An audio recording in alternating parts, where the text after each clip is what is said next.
ती दिनमा फेरि एउटा ठूलो भिड जम्मा भयो, तर तिनीहरूसित खानेकुरो केही थिएन। तब येशूले चेलाहरूलाई आफू कहाँ बोलाएर भन्नुभयो, यस भिडलाई म टिठ्याउँछु, किनभने यिनीहरू मसँग रहेका आज 3 दिन भयो र यिनीहरूसित खानलाई केही छैन। अनि यदि यिनीहरूलाई भोकै घर पठाएँ भने यिनीहरू बाटोमै मुर्छा पर्नेछन्। यिनीहरूमध्ये कोही टाढाबाट आएका छन्। उहाँका चेलाहरूले उहाँलाई भने, यस निर्जन स्थानमा यिनीहरूलाई कसरी रोटी खुवाउने? उहाँले तिनीहरूलाई सोध्नुभयो, तिमीहरूसित कतिवटा रोटी छन्? तिनीहरूले भने 7 वटा।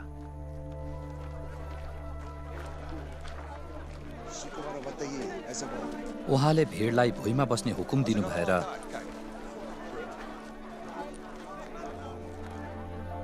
7 वटा रोटी हातमा लिई धन्यवाद दिनु भएपछि रोटी भाँच्नुभयो।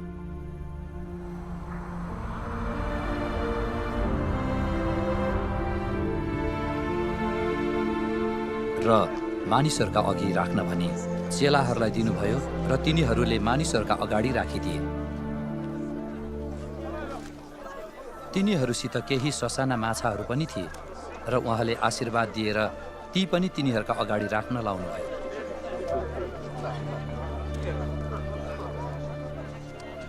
अनि मानिसहरूले खाए र तृप्त भए।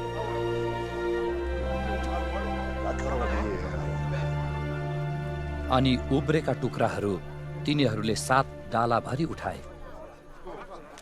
त्यहाँ प्राय 4000 मानिसहरू थिए।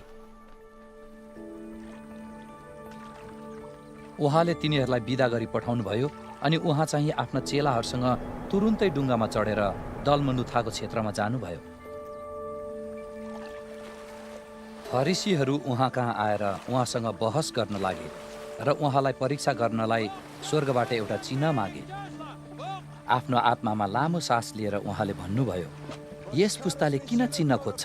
साँच्चै म तिमीहरूलाई भन्दछु, यस पुस्तालाई कुनै चिन्ह दिइने छैन।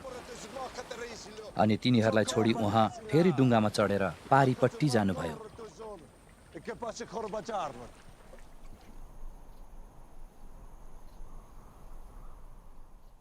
चेलाहरूले साथमा रोटी बोक्न बिर्सेका थिए र डुङ्गामा तिनीहरूसित एउटै मात्र रोटी थियो।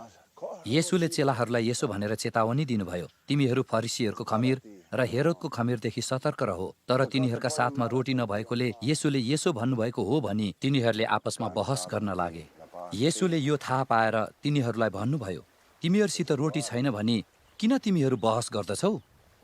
के तिमीहरू अझै पनि देख्दैनौ वा बुझ्दैनौ? के तिमीहरूको मन कठोर भएको छ?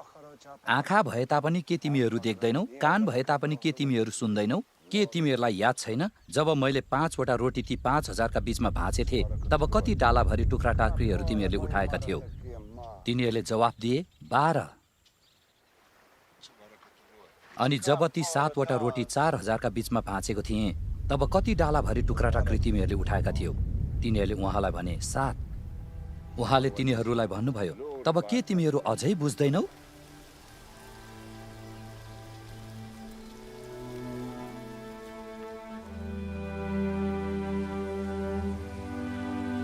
त्यसपछि उहाँ बेतसेदा आउनुभयो र मानिसहरूले एउटा अन्धो मानिसलाई उहाँ कहाँ ल्याए र त्यसलाई छोइदिनुहोस् भनी उहाँसँग बिन्ती गरे।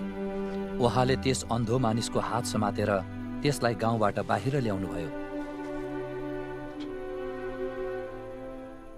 र त्यसका आँखामा थुकेर त्यसमाथि आफ्ना हात राखी त्यसलाई सोध्नुभयो, के तिमी केही देख्छौ? अनि माथितिर हेरेर त्यसले भन्यो, म मानिसहरूलाई रुखहरू जस्तै हिँडिरहेका देख्छु। तब उहाँले फेरि त्यसका आँखामा हात राख्नुभयो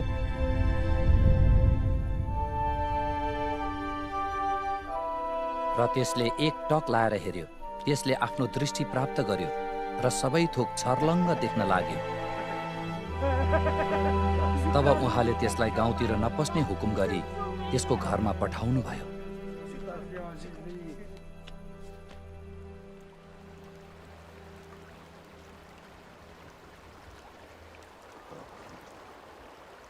येशू र उहाँका चेलाहरू कैसरिया फिलिपीका गाउँहरूमा जानुभयो। बाटोमा जाँदै गर्दा उहाँले आफ्ना चेलाहरूलाई यसो भनेर सोध्नुभयो, मानिसहरूले के भन्छन्, म को हुँ? तिनीहरूले उहाँलाई भने, कसैले भन्छन् बप्तिस्मा दिने यूहन्ना, अरूहरूले एलिया अनि अरू कतिले भन्छन् अगमवक्ताहरूमध्ये एकजना।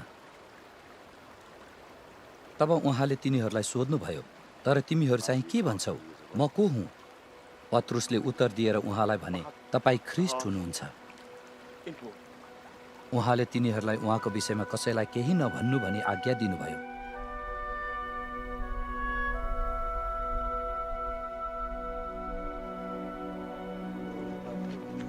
मानिसको पुत्रले धेरै दुःख भोग्नु र धर्मगुरुहरू, मुख्य पुजारीहरू र शास्त्रीहरूबाट इन्कार गरिनु र मारिनु अनि 3 दिनपछि जीवित भई उठ्नु आवश्यक छ भनेर उहाँले तिनीहरूलाई सिकाउन लाग्नुभयो।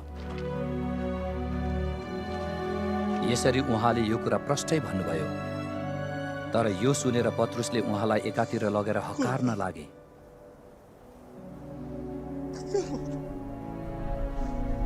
तर फर्केर आफ्ना चेलाहरूलाई हेरी पत्रुसलाई उहाँले यसो भनेर हप्काउनु भयो, ए शैतान, मबाट हटिजा, किनकि तेरो मन परमेश्वरपट्टि छैन तर मानिसपट्टि छ।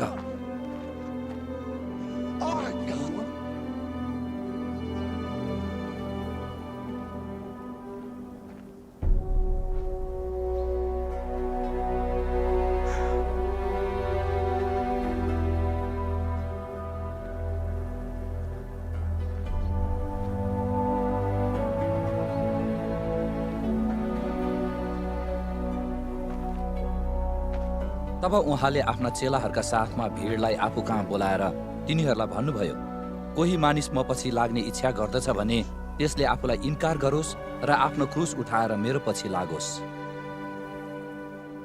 किनकि जसले आफ्नो प्राण बचाउने इच्छा गर्दछ त्यसले त्यो गुमाउनेछ, तर मेरो र सुसमाचारको निम्ति आफ्नो प्राण गुमाउनेले त्यो बचाउनेछ।